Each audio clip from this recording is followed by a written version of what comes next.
नमस्ते बच्चों, आज हम अपनी ई पढ़ो प्लेटफॉर्म पर अपनी कक्षा 8 का दूसरा पाठ पढ़ेंगे जो कि मंजरी से लिया गया है। यह पाठ का नाम राजधर्म है और यह एक जातक कथा है। राजधर्म प्रस्तुत पाठ में एक जातक कथा दी जा रही है।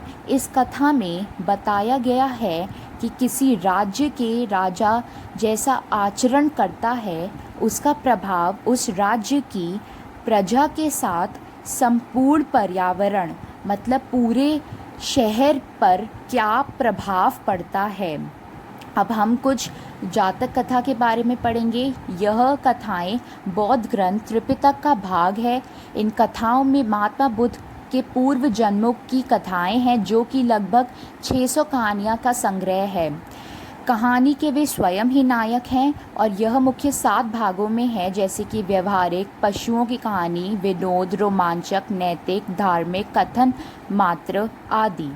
अब यह हमारी कहानी का पहला पन्ना है जो कि बताया गया है कि महात्मा बुद्ध का जन्म गणराज्य में कपिलवस्तु के निकट लुम्बिनी नामक स्थान पर हुआ था। जातक कथाओं में बोधिसत्व के नाम से विभिन्न रूपों में उनके पूर्व जन्मों का उल्लेख किया गया था। अब यह हमारी कहानी का दूसरा अथवा तीसरा पन्ना है जिसमें आपको यह बताया गया है कि जातक कथाओं में महात्मा बुद्ध के पूर्व जन्म की घटनाएं कहानी के रूप में वर्णित है। इन कथाओं में महात्मा बुद्ध को बोधिसत्व के रूप में संबोधित किया गया है। बोधिसत्व का अर्थ है वह व्यक्ति जो बुद्धित्व को प्राप्त करने का अधिकारी हो पर अभी बुद्ध प्राप्त नहीं हुआ। यह हमारी कहानी का व्याख्यान है जिसमें राजा ने स्वयं बोधिसत्व को विनयपूर्वक यह सच्चाई बताई कि उसने ही पहले फलों को मीठा किया था और बाद में उन्हें कड़वा कर दिया। पहले वह धार्मिक और न्यायपूर्ण ढंग से राज्य करते थे, परंतु बाद में उन्होंने अधर्म और अन्याय के मार्ग पर चलना चालू कर दिया। यह हमारी कहानी राजधर्म का परिचय एवं सार है जिसमें आपको यह बताया गया है कि राजा पहले कैसे धर्म और न्याय का पालन करते अथवा बाद में अधर्म और अन्याय के मार्ग पर चले गए जिससे उनके मीठे और स्वादिष्ट फल कड़वे हो गए, अथवा फिर उन्होंने कैसे उसे मीठे और स्वादिष्ट करने का संकल्प एवं व्रत लिया जिससे उनके राज्य में वापस से प्रसन्नता आ गई।